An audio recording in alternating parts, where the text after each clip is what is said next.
So if you're inquiring into the throat, all you would do is put your awareness, your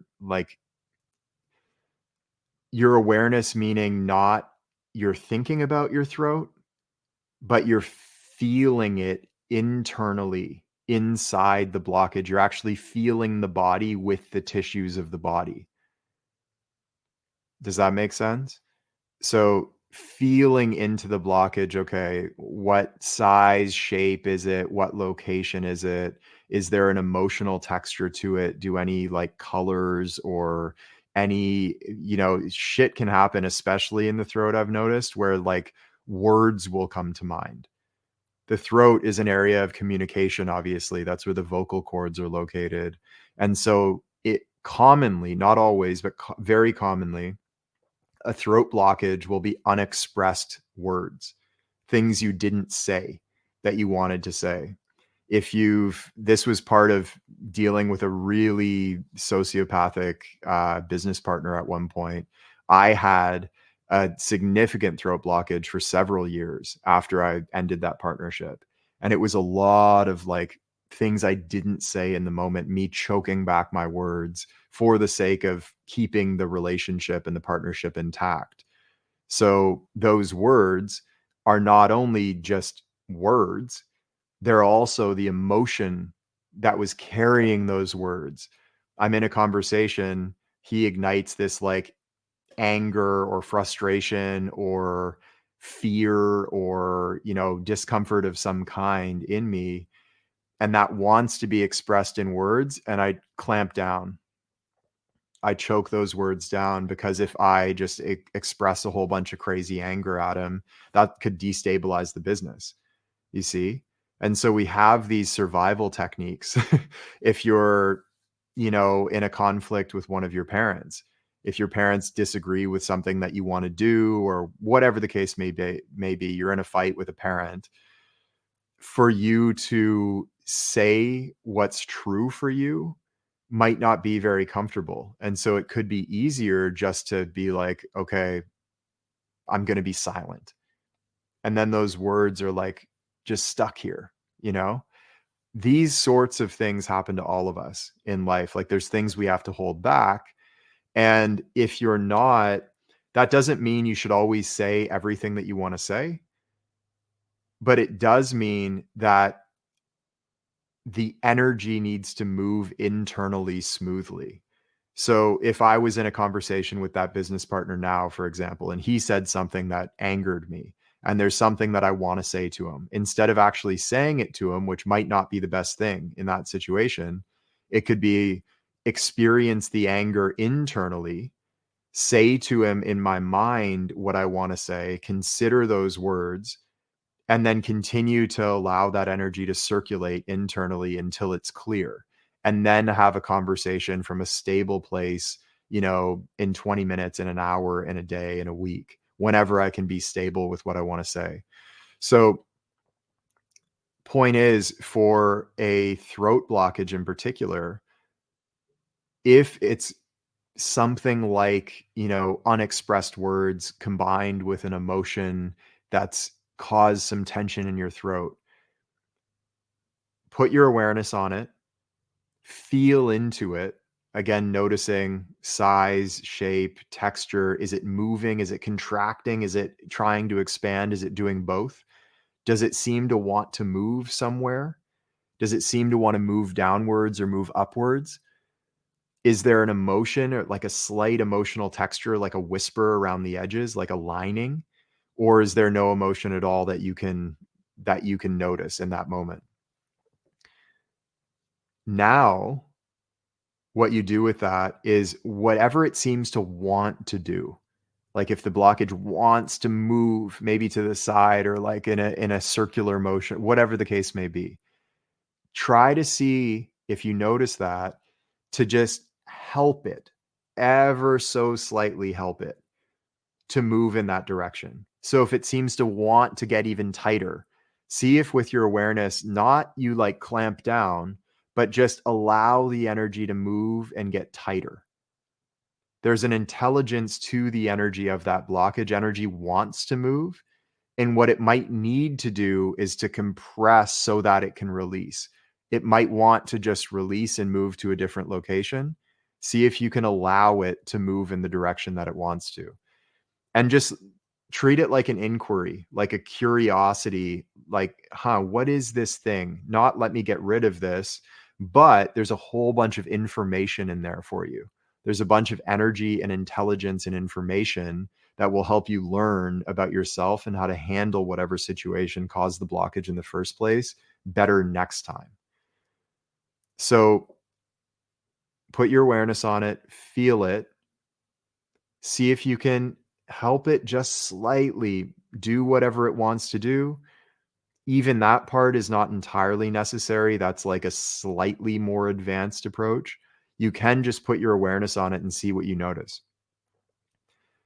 What you look for, in addition to what way does it want to move, where does it want to go, what you can also look for is what other blockages arise when your attention is put here. So you might notice there's a thread. I know that this has been true for me, but it's a pattern that's common, is there's a thread of tension that comes from the throat. Maybe there's another pattern of tension down here, maybe not. But often there's a sort of band of tension that extends down into the heart. Okay. So you're looking at like this. There's a band of tension from here to here. If that's the case, apply the same technique.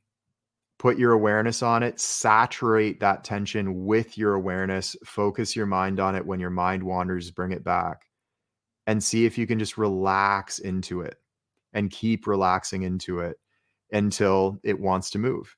When it wants to move, allow it to move in whatever, even if it becomes more uncomfortable. And this is the key, it will become more uncomfortable, almost guaranteed, before it releases.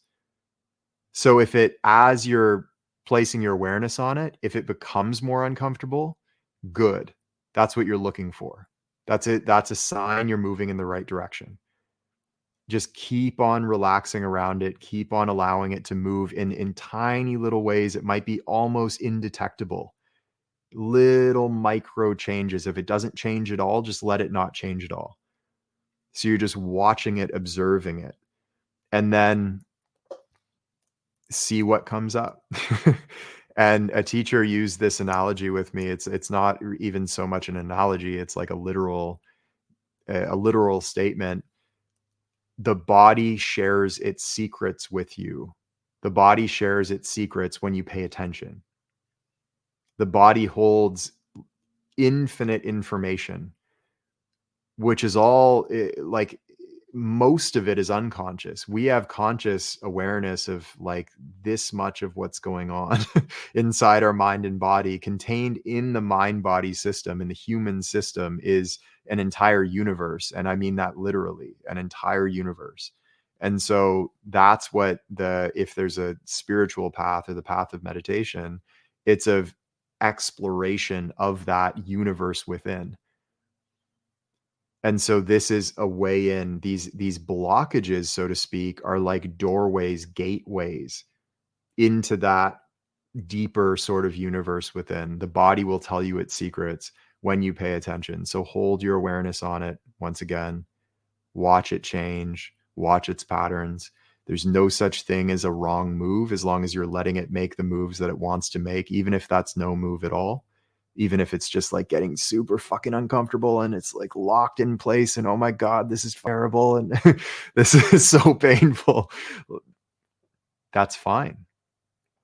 That's fine. I've been in meditation retreat, like Shinzen Young silent meditations, where the first one I ever did specifically, there was a blockage in my heart that was probably the first 4.5 days. It's like horribly uncomfortable for 4 days straight, like terrible, meditating. I don't even remember how 8 hours a day, 10 hours a day, whatever it was at the time. Horribly uncomfortable, just pain the whole time.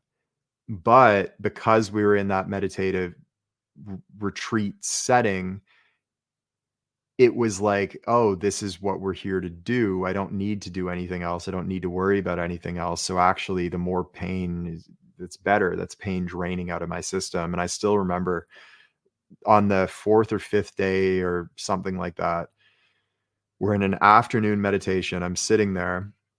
My mind is super, super still. There's like nothing but that pain in my heart. And about an hour into that particular session, it's like 3 p.m. I start getting what feels like lightning bolts, like lightning hitting my heart.